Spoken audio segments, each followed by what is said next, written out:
Hi and welcome to the FalseFM.net review of the Pacemaker, a self-contained, pocket-sized DJ system from Swedish company Tonium. The concept is simple: load it up with tunes and away you go. So let's take a look and see what the fuss is about.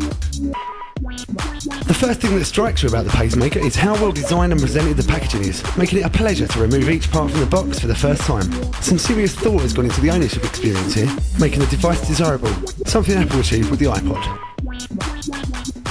This trend-setting feel continues to the Pacemaker itself, which is sleek, slick and sexy. In the palm of your hand it's spot on too, feeling slim, smooth and comfortable. On the top you'll find two function buttons and the mini USB connector, while the bottom holds the headphone, line out and power connectors. Now let's switch on and check things out. The majority of features on the Pacemaker are controlled using the large touchpad at the bottom of the device, sometimes in conjunction with the thumb switch on the left. The screen has adjustable backlighting and is usable in all conditions. Queuing, looping and transport of audio is handled by the other buttons on the front panel, and a ribbon-type touchpad operates the crossfader. More of this later. We're in. 19 seconds to boot up, not bad, and a double tap on the touchpad brings up our music library. Browsing through the library is done by rotating your finger around the edge of the pad, then hitting the play button to get things going. The screen then switches layout with all the important details like pitch, change and time easy to see at a glance. The small light in the centre of the device tells us our crossfader position. Using our finger we can move the fader from left to right. The fader is very responsive with adjustable sensitivity. The gain and EQ section is accessed by sweeping a finger from the centre of the touchpad to each corner, adjusting the level by rotating around the edge of the pad. Whilst fiddly at first, this method soon becomes more comfortable. The headphone level is adjusted in the same way when combined with a downward pull on the thumb switch. Pushing the thumb control upwards allows access to the effects on the Pacemaker: roll, echo, filter and reverb, which are adjusted with the touchpad in the same way as the EQs. To bail out, pressing the effects kill button on the top of the device removes all effects from the audio. Pressing the top function button brings up the device's menu, where settings such as overall output volume, normalising and backlighting can be adjusted, stuff you're likely to set before you start mixing.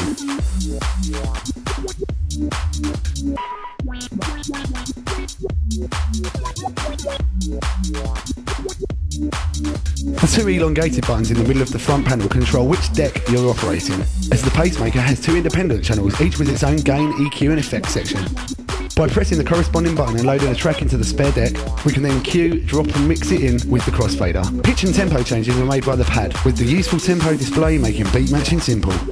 The Pacemaker contains a 120GB hard drive, which can be loaded up with tracks when connected to a host computer. This is done with the Pacemaker Editor, software which continues the slick and sexy trend. When a track is imported into the editor library, the audio is processed to calculate the tempo before being loaded to the device. This is a quick and painless procedure. It's all very well looking at a device like this in a sterile environment, so we decided to try using it during our radio show to see how it copes. Alright, check it out. Easy get entertainment right here. Super Sunday nights on Force. Biggest and freshest bass night around.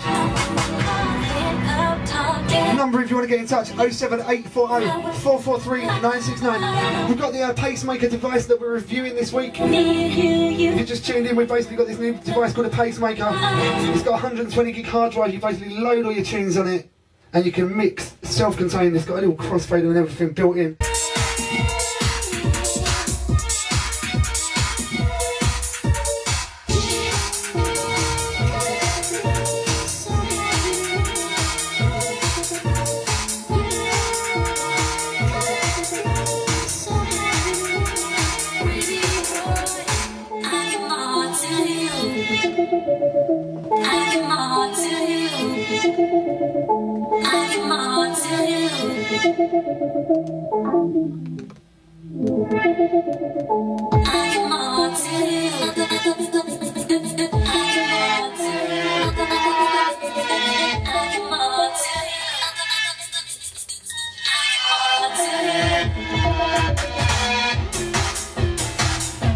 And there you have it, a little mess around on the air with the Pacemaker device. We are going to be doing a full review of this and it's going up on the Force website in the next few days. We're going to do a little mix, sort of 20-25 minute mix purely on the Pacemaker, just so you can check out its full abilities. We were cheating a bit today and had it sort of as a deck almost, but you can honestly do a full self-contained mix within this device. So myself and Sus will be doing that for you guys. I think it's quite good, you know. As you said earlier, I think if you really did leave that with me for a few weeks, Well, I don't even think it's that long. I think like a few days. As mentioned, the device is initially a bit fiddly, but quickly becomes comfortable to use and operate. Given a few days to master it, you can be zapping out professional mixes, all from within the device.